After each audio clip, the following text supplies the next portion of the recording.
नमस्कार साथियों, Brahmavarta education channel पर पशु परिचर भर्ती की हर एक जानकारी सबसे पहले आपको अवेलेबल करवाई जाती है।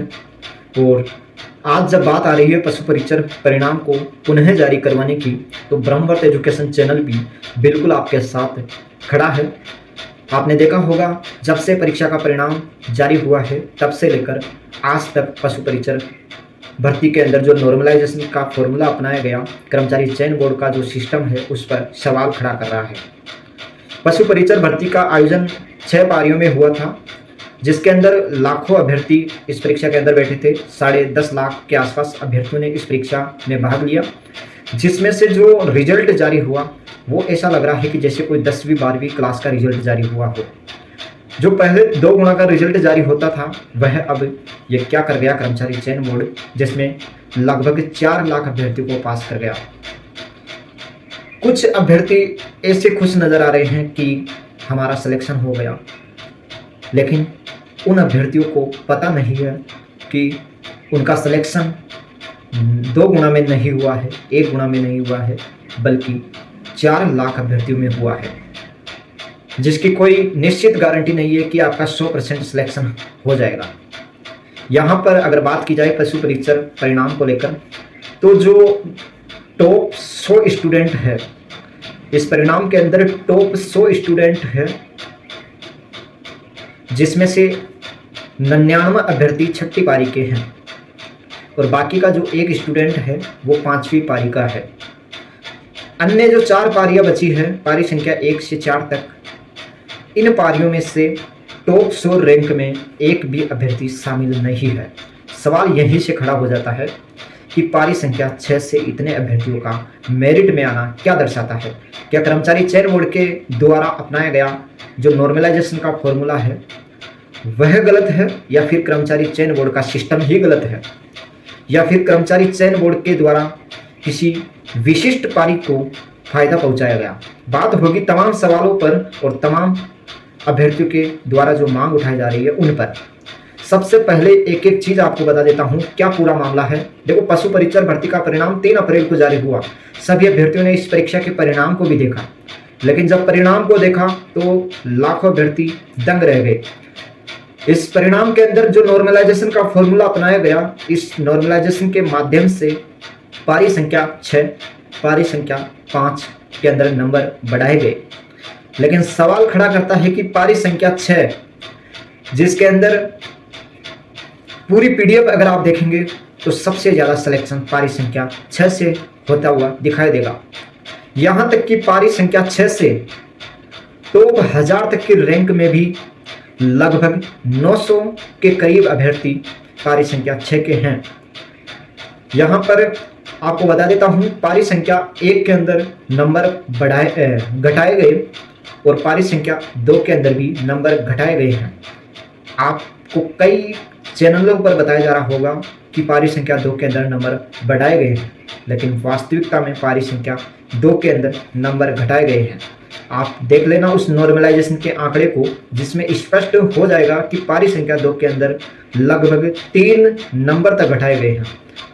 अगर बात की जाए पारी संख्या 3 के अंदर, तो पारी संख्या 3 के अंदर भी नंबर बढ़ाए गए हैं और पारी संख्या 4 के अंदर तो सारी हदें पार हो गई, नंबर घटा दिए गए। और नंबर भी कितने घटे, 15 से 18 नंबर तक इस पारी के अंदर नंबर घटाए गए हैं।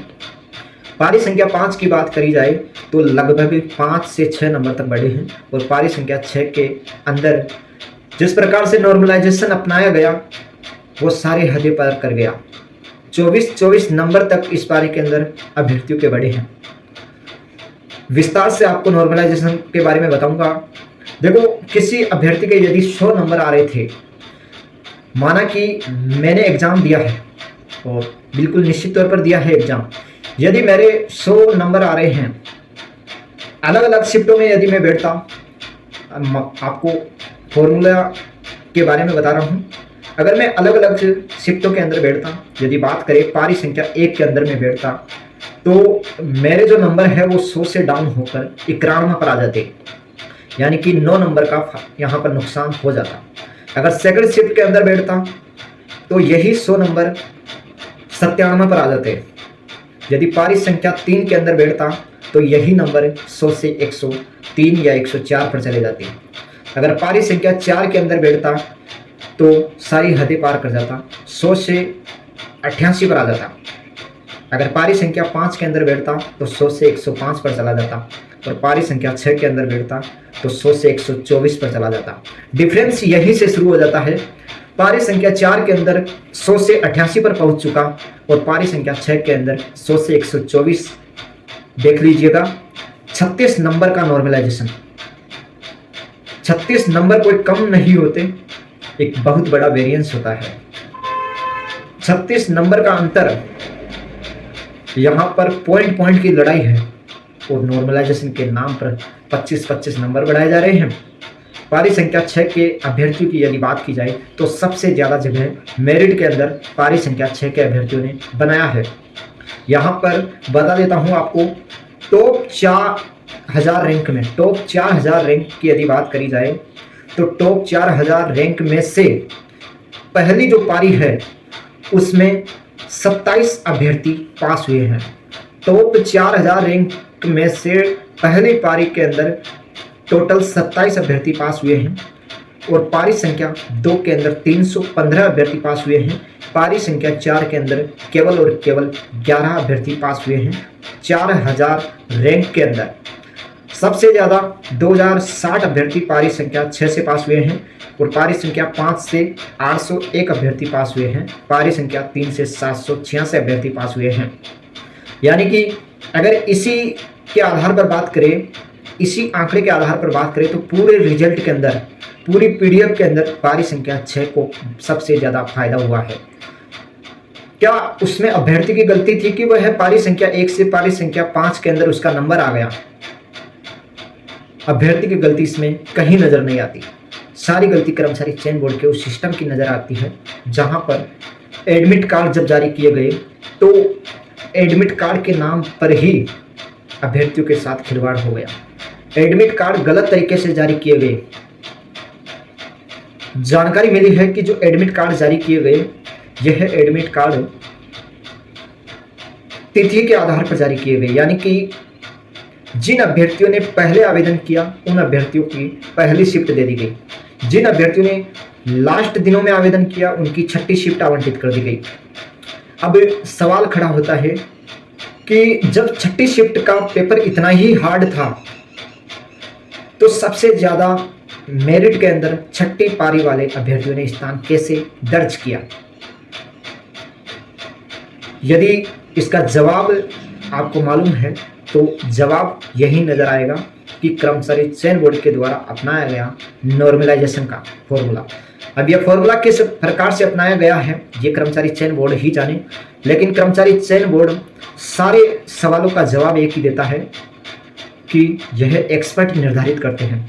आखिर आपके एक्सपर्ट है कौन से? एक बार सामने लाकर तो बताइए उन एक्सपर्ट को जिनसे 6 बारियों के समान पेपर यानी कि समान लेवल के नहीं बन पाए।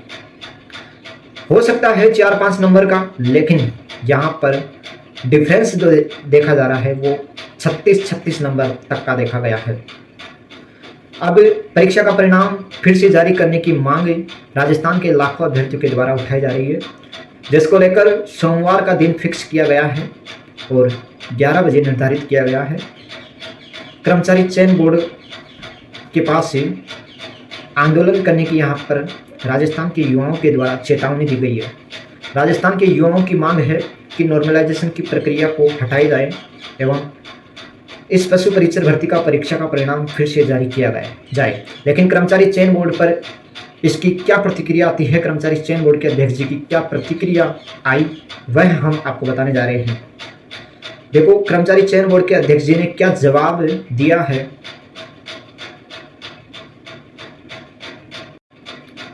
देखो कर्मचारी चयन बोर्ड के अध्यक्ष जी ने जवाब दिया है कि पशु परीक्षक के कुछ कैंडिडेट की पीड़ा जायज है। सवाल यही से खड़ा हो जाता है, आपको लाखों अभ्यर्थी कुछ लग रहे हैं, यह कुछ नहीं है बल्कि पारी संख्या 6 को छोड़कर लगभग सभी अभ्यर्थी है। मगर सभी एग्जाम को एक शिफ्ट में करना संभव नहीं होता, फिर भी प्रयास करेंगे। अब फिर से प्रयास करेंगे, एक शिफ्ट में एग्जाम कम से कम शिफ्टों में एग्ज़ाम करवाने की। ये बात कर्मचारी चयन बोर्ड के अध्यक्ष जी ने कही है अपने एक्स अकाउंट यानी कि ट्विटर पर। लेकिन पशु परिचर भर्ती के अंदर हुए इस घोटाले को क्या नाम दिया जाए?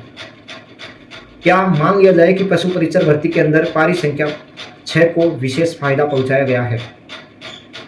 आप स्पष्ट रूप से जवाब दीजिए कि पशु परिचर भर्ती का परिणाम पुनः जारी करेंगे या नहीं करेंगे। लेकिन ब्रह्मवर्त एजुकेशन चैनल पर आपको विश्वास दिलाया जाता है कि यदि आप साथ रहे, बेरोजगार साथ ही साथ रहे सभी, तो यह परीक्षा का परिणाम पुनः जारी होने से कोई नहीं रोक पाएगा।